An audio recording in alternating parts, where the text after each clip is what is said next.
Introduce a toothbrush at an early age so they know what to do with it. They can copy you and they know the feeling. They're not exactly scared of it in their mouth.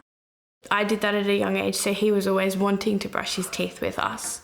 Always making it fun, enjoyable, so it's not a chore.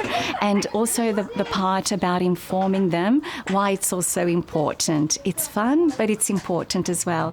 And when it's time to buy a new toothbrush and we go grocery shopping, he usually picks out his favourite one so that, you know, he's interested in doing it and he's eager to do it when it's time to brush his teeth. I think all mums want to do things perfectly, and I think that toothbrushing is something that is not going to be perfect every time you try. So have a go, be kind to yourself, and if you have a toothbrushing session that doesn't go to plan, don't give up.